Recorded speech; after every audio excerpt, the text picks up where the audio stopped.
I'm going to do the top 5 questions that kind of been burning in my mind over this week. As you know, or maybe you don't, I work in cardiac rehab.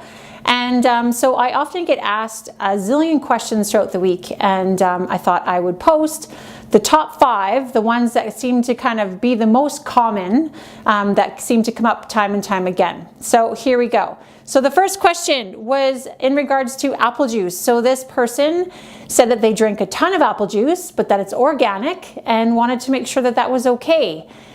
It's actually not. It's great that it's organic, and that's wonderful, but juice on its own is full of sugar. It's got lots of sugar, and yes, it's natural sugar. It's coming from the fruit itself, but it's still sugar. It's better than having a candy bar, you know, in terms of the processed, that kind of stuff, but your body's still taking a lot in. And when you juice something, you take out all the fiber, and the fiber in terms of heart health is awesome. We want that fiber because it helps to lower our cholesterol, which then helps to lower the amount of deposits we have in our arteries, keeping our arteries a little bit cleaner.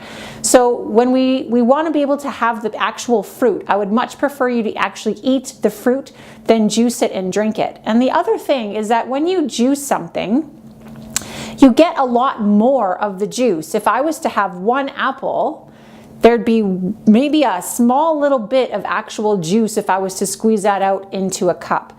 It would take a lot of apples to fill 1 8-ounce glass, and you wouldn't normally sit down and eat 5, 6, 7, 10 apples. That's a lot. But when you drink it, you don't think anything of it, and you're getting all of that sugar from that whole volume of apples at one time, and it's really hard for your body.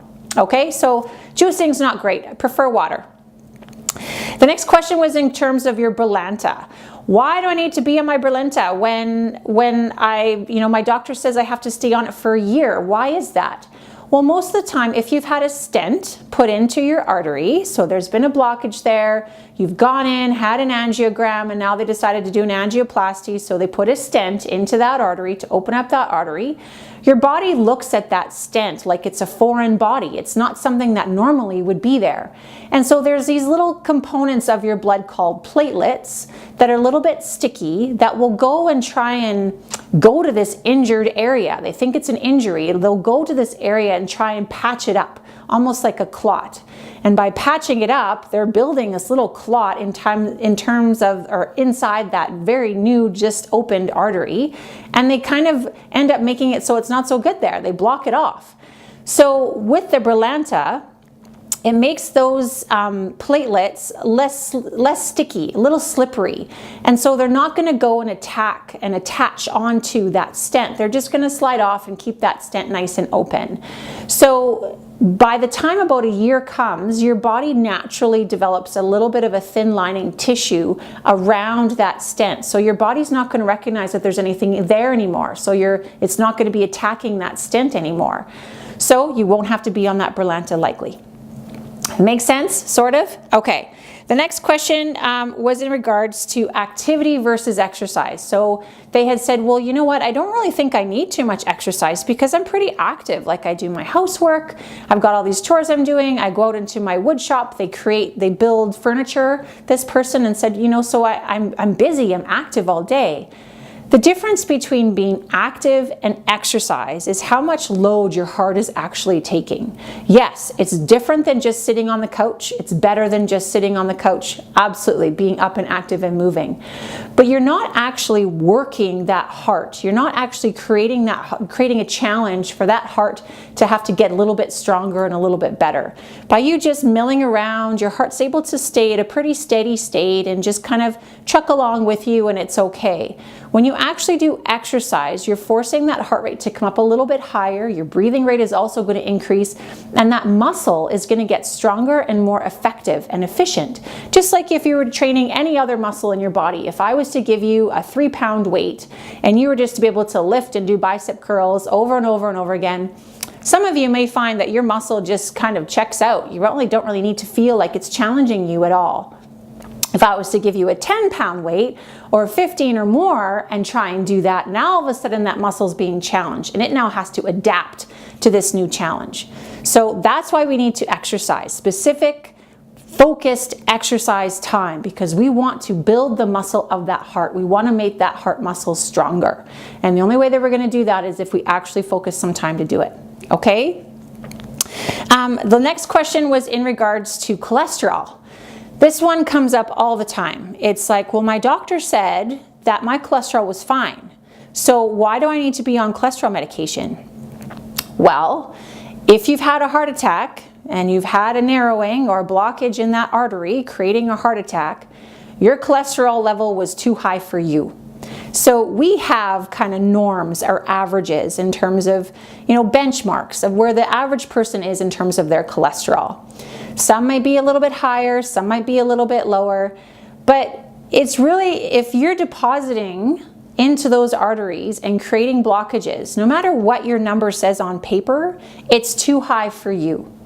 And so this cholesterol medication is going to lower that number, first of all. And the second thing that it's going to do is that if you have any little narrowings or plaque buildup in these arteries, that cholesterol medication is going to stabilize the plaque that's there so that it's less likely to rupture, break a piece off, and potentially cause a heart attack down the line.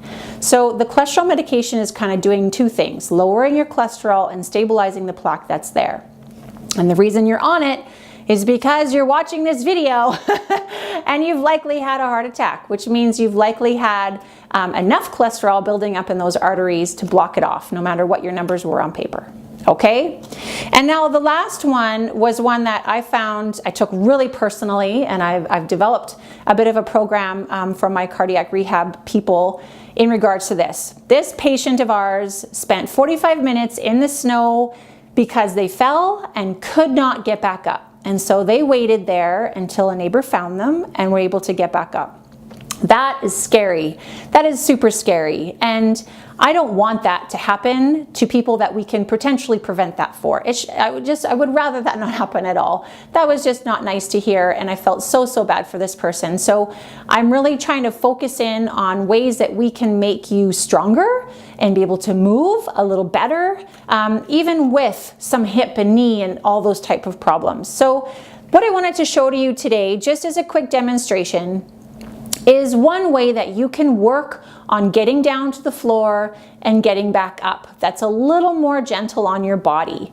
And now we are working on it without any kind of support in terms of a chair or a bench or anything to help lift you up. We're really trying to work on what happens if you're out and there's nothing around you and you fall. How do you get back up?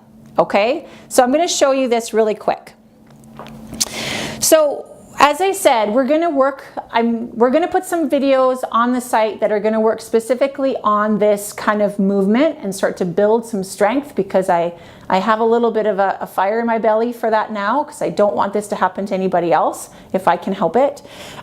So this may be a little bit challenging for you, but this is kind of something that you can start with, okay? So what you want to do is you want to, I have my mat here, but you want to get those feet really wide. Super wide, like where you feel like almost to the level where you feel some tension on the inside of your thighs here, okay? You're going to point your toes outwards, so they're a bit of it at a Y or a 45 degree. And now what you're going to do is you're going to squat. You're not going to hinge forward from your hips. You're going to lower yourself down like you're in an elevator. Lower yourself down as far as you feel comfortable. Your knees are going out over your toes. Okay, now from here, you're going to hinge forward, bring your hands towards the floor. My feet are slipping. Okay, bring your hands towards the floor, walk your hands out, bring one knee in, and then the other knee in. And now to get back up, we're going to do the reverse. So you're going to pop one leg out, wide and high. That's the key, as wide as you can and as high as you can. Putting weight into that foot, weight into your hands, pop the other leg out, wide and high, walk your feet back. You can put your hands on your thighs and then stand back up. If it's something where you have a block or something to bring the floor a little closer to you, that's a good way to practice too, okay? So get your feet out really wide, knees out over the toes, toes are at an angle. Lower yourself down, as far as you feel comfortable. Hinge from your hips and reach for the floor. If you have something that you can put on the floor to make that a little bit easier, you do that. And then you're gonna walk yourself forward, drop one knee in, and then the other. Okay, same thing, wide and high. Put weight into that foot, wide and high. Walk your hands back, sit your hips down, and press up. All right, I hope that was helpful. That's Friday's top 5. If you have any questions, put them in the comments and I'll address them. Okay, have a good day. Bye.